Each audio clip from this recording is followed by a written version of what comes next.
Évadez-vous dans un cadre verdoyant et paisible d'une propriété abritant 4 hébergements indépendants de 75 mètres carrés, dotés chacun d'une piscine privée.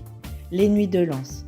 Les Nuits de Lens, votre oasis privée à Sainte-Anne, en Guadeloupe, pour une expérience de détente totale. Plage à 10 minutes, parking privé et Wi-Fi gratuit, ainsi qu'un espace commun, barbecue avec table. Les Nuits de Lens. Téléphone 06 90 32 72 37. 06 90 32 72 37. Guadeloupe, actualité. Et nous sommes en vigilance jaune pour fortes pluies et orages. L'onde tropicale numéro 44 ne manque pas de déverser ses flots sur l'archipel depuis ce matin. À la mi-journée, de nombreuses inondations sont survenues sur tout le territoire et plusieurs axes routiers ont été coupés. Vous pouvez le voir par exemple sur ces images de terre de haut qui étaient complètement sous les eaux. Idem pour la Grande Terre et la Basse Terre qui n'ont pas réchappé. En tout cas, de quoi déclencher la vigilance rouge et ce jusqu'à 15h cet après-midi. On écoute Météo France.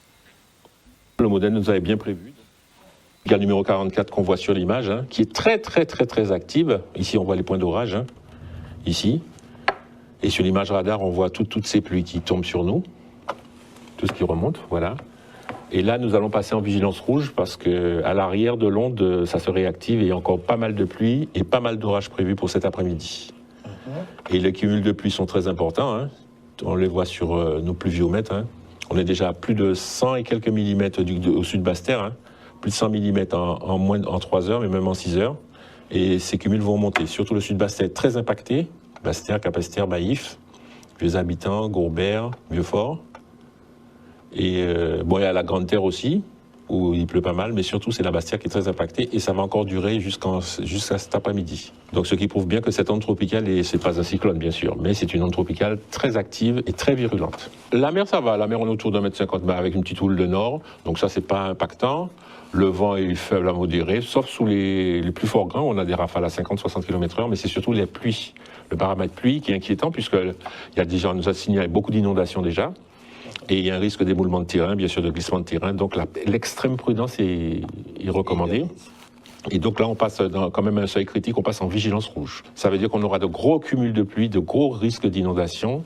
Et il faudra prendre donc des mesures en conséquence et puis écouter les consignes de la préfecture, surtout qui sont très bien organisées, qui sont très bien faites. Toute cette onde tropicale, donc toute cette partie-là est déjà passée. Et à l'arrière, on voit tout ce qui remonte par l'arrière encore. Donc c'est pas encore fini. Et là, malgré qu'on voit pas beaucoup de nuages là, c'est quand même de l'humidité très instable et qui va se réactiver en remontant. Ce qu'on voit en bleu, ce sont les pluies. Donc vous voyez toutes les quantités de pluie. En jaune au rouge, là, c'est toutes les lignes de grains, toutes les lignes d'orage qu'on voit ici. Tout ça, c'est des orages. Et tout ça qui remonte. Voilà. Donc tout ça, c'est de l'orage. On est cerné par des orages et aussi à noyer dans pas mal de pluie. Et ici, on voit les grains orageux. Là, les petits points, là, c'est tous les impacts d'orage qui prouvent bien que c'est une onde tropicale très active. Ensuite, il y aura une accalmie en fin d'après-midi et ensuite une recrudescence des averses en fin de nuit. Et demain, on a encore une journée pas terrible, mais avec un petit peu moins d'averses quand même. On sera toujours en vigilance, mais peut-être pas rouge, peut-être jaune ou orange à voir. Donc on a encore une journée demain très instable, très humide, avec des petits moments d'éclaircie et l'amélioration nette est prévue demain soir, vendredi. Les inondations sont toujours, ils ont une petite bordure, Ils sont en vigilance jaune pour le moment. On maintient du jaune, pour le moment, on surveille. On le voit ici, là. Les grains qui bordent pour le moment. Voilà, pour le moment, ils ont quelques averses avec pas mal d'orages. Et il ne faut pas oublier qu'il n'y a pas que les cumuls de pluie, il y a les orages très violents. Alors attention au risque de foudrement. Et à 18h, nous sommes donc passés en vigilance jaune pour fortes pluies et orages. Des pluies faibles à modérées qui continuent effectivement de balayer l'ensemble de l'archipel. L'intensité des averses est en diminution, mais garde un caractère continu. Des inondations sont donc toujours possibles par endroits. Alors restez vigilants face au risque accru de débordement des cours d'eau et autres glissements de terrain. L'activité électrique, elle, s'atténue complètement. À noter que l'on a enregistré quand même plus de 3000 impacts de foudre aujourd'hui. Et en parlant d'électricité dans l'air, retour sur ce conflit qui fait rage à EDF-PEI. La direction dénonce l'arrêt hier de 4 moteurs de la centrale de Jarry, ayant entraîné une panne de courant pour 45 000 foyers. On fait le point avec Gaëlle Pégambard, directrice d'EDF Archipel Guadeloupe. Parce qu'il était essentiel pour nous de tenir informée la population, tout simplement. La semaine dernière, nous avons connu plusieurs délestages. Cette semaine, l'électricité étant quand même un bien essentiel pour la population. Donc nous souhaitions leur apporter des éléments et qu'ils puissent savoir où nous en sommes dans ce conflit. Cette semaine, j'ai essayé de renouer le dialogue avec les représentants donc du syndicat de la CGTG, puisque nous n'avions pas de réunion prévue à la direction du travail, ce qui pour moi ne doit pas nous empêcher d'avancer sur la résolution du conflit. Nous le voyons, les Guadeloupéens sont encore victimes de coupures, donc c'est juste inacceptable. Je continuerai à le dire. Je pense qu'il y a quand même d'autres formes, d'autres modalités. En tout cas, celle-ci n'est clairement pas acceptable. Donc on a tenté d'avoir à nouveau de renouer le dialogue, d'avoir une réunion de négociation, ce qui a été refusé. Malheureusement, depuis 13 heures, les grévistes de la centrale EDF PUI Pointe-Jarry ont arrêté 4 moteurs sur les 8 qui étaient connectés au réseau et donc a conduit à un délestage important. Plus de 45 000 de nos concitoyens sont actuellement privés d'électricité. La centrale de PUI, c'est 50% de la consommation moyenne de la Guadeloupe. Donc c'est vrai que c'est un point très lourd dans le système électrique. C'est pour ça que quand, au début du conflit la semaine dernière, ils ont arrêté tous les moteurs, automatiquement on est en délestage, même si tout était sur le réseau. Les clients qui habitent à proximité d'un hôpital, par exemple, eh bien, ils vont garder l'électricité. Et c'est pour ça que nos concitoyens disent, on comprend pas, il y en a certains qui sont tout le temps coupés et les autres moins. En fait, c'est parce qu'aujourd'hui, c'est sur une partie à peu près à 50% de la capacité de la clientèle sur lesquels on est amené à faire le délestage. Nous avons toujours des moteurs en entretien. Nous avons 12 moteurs. Et donc, nous avons un programme d'entretien. Il peut arriver également qu'il y ait des casses. Et dans ce cas-là, ces moteurs sont mis de côté. Donc, ils sont déclarés indisponibles, ce qu'on dit dans notre jargon.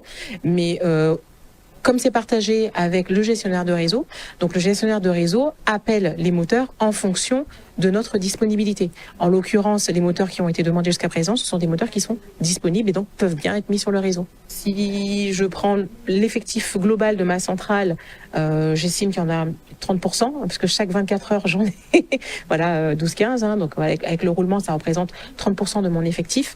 Et comme je disais tout à l'heure, la problématique, c'est que ces 30%-là, ce sont eux qui démarrent les groupes. Donc aujourd'hui, sans eux, en tout cas, et sans, comme je disais, les maintenir en poste, il serait impossible pour la centrale de délivrer le moindre mégawatt. Et factuellement, c'est la population qui en paierait les frais. Et de son côté, la CGTG explique que les moteurs ont bien été mis à l'arrêt pour entretien et que d'autres unités de production auraient dû être mises en fonction pour pallier au manque de production. On écoute Nathanaël Duteuil au micro d'Olivier Félix. La réponse que je souhaite donner aujourd'hui, c'est que nous avons bien arrêté les moteurs pour faire des travaux. Depuis le début de la grève, ce sont des moteurs qui sont en service. Il y a une maintenance qui est à faire. On avait de nombreuses fuites OHT et d'huile, et aussi des fuites de combustible à remplacer. Lorsque nous sommes sortis en réunion avec la direction des impôts, nous sommes montés en salle de commande, nous avons vu l'état du parc. Il était essentiel d'arrêter les moteurs pour pouvoir faire les travaux nécessaires pour que ces moteurs soient disponibles avant la pointe 18h30. Madame Bassette dispose d'une centrale de TAC qui est composée de 4 TAC, une de 40 MW et 3 TAC de 20 MW. Donc normalement, sa centrale en disponibilité pourrait fournir 100 MW d'électricité aux Guadeloupéens. Pourquoi elle n'est pas en service, je ne sais pas. Est-ce une maintenance ou volontairement pour faire monter la mousse des Guadeloupéens contre les grévistes? Là encore, je ne sais pas. Ce que je peux vous dire, c'est que sa centrale est bien à l'arrêt depuis mardi et que moi, j'avais des moteurs qu'il fallait maintenir. Donc, j'étais obligé d'arrêter certains moteurs pour pouvoir faire la maintenance, ce qui a provoqué, malheureusement, par constat de la population, 45 000 foyers délestés. On a eu un appel de l'OCC qui est de EDF SEI, qui sont chargés de la gestion du réseau. Ils nous ont dit le matin qu'il fallait démarrer des groupes électrogènes parce que, justement, il y avait un problème de puissance à Albioma lié au fait qu'Albioma aurait eu un souci. Moi, je trouve que c'est très culotté de la part des employés de Mme Bassette de nous donner des informations sur la centrale de production d'Albioma, sachant que M. Télémaque est le secrétaire de notre fédération, que ce sont des informations que nous aurions pu vérifier. Nous avions vérifié ces informations, et ne voilà-t-il pas que la puissance disponible est de 3 fois 28 MW, la puissance maximale disponible, et on s'est rendu compte qu'Albioma était à 18 MW par tranche. Donc on s'est renseigné, les 30 MW manquants étaient disponibles, mais les agents d'EDF SEI qui travaillent à l'ECC ont fait le choix de baisser Albioma, donc délibérément de provoquer un délestage sur la Guadeloupe. Donc là, nous avons bien constaté que il a essayé de mettre des activités en place pour mettre des moyens de pression. Ça a marché si certains salariés, mais pas sur le collectif. Nous pouvons que baisser en détermination par rapport à ces petites menaces-là. Ça. Il y a point aussi en notre fonctionnement, qui a dit que là où on grève, le plan interne de l'entreprise, le POI, s'impose. Donc, du coup, c'est 4 personnes au lieu de 5 personnes, alors que ces collègues-là qui viennent travailler, et au cas du collègue-là, rentrer à casa ou nous pas viser. Nous savons très bien pour qui ils ont fait ça. Mais s'il y a un problème, si installation là, ils ont dit, c'est à cause de la grève, à cause des grévistes. Non. Nous avons arrêté, même si mon Pégamba ne veut pas payer, nous avons arrêté, nous avons venir travailler pour fournir Guadeloupe un courant. En seul but, nous avons dit, nous avons une date butoir, le 30 septembre. Qui y veut pas, faut président à EDF-PAI qui signe le protocole là, vini pour nous discuter. Il peut faire ça, il veut sauter, mater, qui bassette. Nous savions pas ni pompon en Guadeloupe, c'est M. Mayao qui est président de EDF-PAI qui a décidé. Et les marins pêcheurs de Guadeloupe interpellent la direction de la mer quant à la saison de pêche au lambi. Initialement sur 4 mois, la période a été réduite l'an dernier à 2 mois pour préserver la ressource. Une mesure réitérée cette année et qui inquiète les professionnels de la mer qui refusent de perdre encore de l'argent. Regardez. Depuis, moi je vis 2 ans, le président du comité de pêche avec le préfet et le directeur de la mer nous a réduit la pêche du lambi de 2 mois. Moi, comme je redis, je demande des rapports scientifiques pourquoi cette raison qu'on diminue la pêche du lambi. Et il faut qu'ils sachent que la pêche du lambi, c'est une pêche saisonnière. Ça veut dire une saison, ça veut dire un chiffre d'affaires à l'année. Je prends l'exemple de l'année dernière. Il a ouvert la pêche du lambi du 15 octobre au 15 décembre, mais les pêcheurs, ils ont pêché 2 semaines parce que la mer était belle. Mais après ça, ils ont une perte.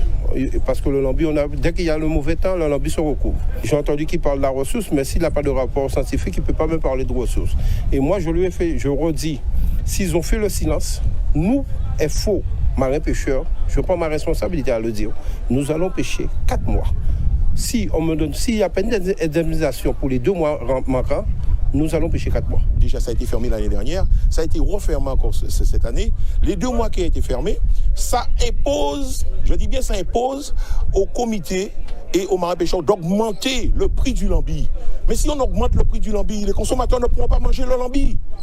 Automatiquement, ils seront pénalisés parce qu'on ne doit pas penser qu'aux pêcheurs, on doit penser aussi aux consommateurs. Si on voulait un jeune évoluer de ce métier, on nous met toutes les faveurs. Les banques ne nous suivent pas, c'est déjà la grande difficulté. Pour avoir une subvention, il faut être à jour des cotisations. Mais si vous êtes endetté, vous ne pouvez pas être à jour des cotisations. Un jeune, pour qu'il démarre, il faut qu'il ait des fonds. Comment qu'il peut... Je vous ai fait savoir un bateau maintenant.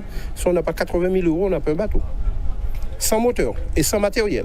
Moi, je peux dire que la pêche, elle a la destruction par l'équipe qui est en place du comité de pêche. Parce que je redis, un comité est là pour aider les marins pêcheurs. Pour avoir une aide, on vous dit qu'il faut être à jour des cotisations. Et là, je le redis, la moitié de la flotte, elle est en difficulté. On ne peut pas être à jour des cotisations. C'est important de rencontrer tout le monde, toutes les filières pour se faire le relais de nos compatriotes, le relais des acteurs économiques au niveau du Parlement européen. Et il est vrai que je suis à la commission régie, mais ce n'est pas pour autant que je n'ai pas des collègues qui sont à la commission pêche, la commission agri. Et donc, faire des rapports, leur exposer nos problématiques pour qu'on puisse trouver des solutions ensemble, c'est l'une de mes missions premières. Il y a un certain nombre de structurations à faire pour ces filières-là. Il faut qu'on soit d'accord sur ce point. Il y a un manque criant d'infrastructures. Il y a un manque criant d'organisation, de coopératives. Il y a un manque criant de filières de distribution, de transformation. Je veux parler de l'agrotransformation, par exemple, les filières de distribution pour les pêcheurs, c'est que la consommation directe, alors qu'il y a d'autres filières qu'on peut développer sur nos territoires. Et donc, c'est tout l'intérêt que nous avons, c'est de faire en sorte que l'ensemble des filières économiques rentrent dans l'ère du 21e siècle. Et on enchaîne justement avec le lancement de la Semaine Bleue à l'Araouac au Gosier. Et cette année, cette parenthèse dédiée aux seniors est sur le thème « Bouger pour mieux vieillir ». Vous êtes raccord dans tous les cas. On regarde. C'est un moment important pour le département, mais c'est un moment important pour tous ceux qui travaillent avec les personnes âgées et surtout pour les personnes âgées. C'est une semaine qui leur est dédiée. Bougeons ensemble pour entretenir la femme. C'est l'année olympique, c'est le thème national de la Semaine Bleue. Vous savez que la Semaine Bleue, ça fait depuis 73 ans qu'on organise la Semaine Bleue dans tout le territoire français. Et c'est un thème qui nous apparaît en tout cas très symbolique. Bougeons pour bien vieillir. Vous le savez, les médecins le répètent tous les jours, nous devons bouger. Bouger, et puis bouger ensemble aussi pour faire face à ce grand défi du vieillissement de la population en Guadeloupe. Le lancement, c'est la conférence qui se passe au Loudou à l'Araouac.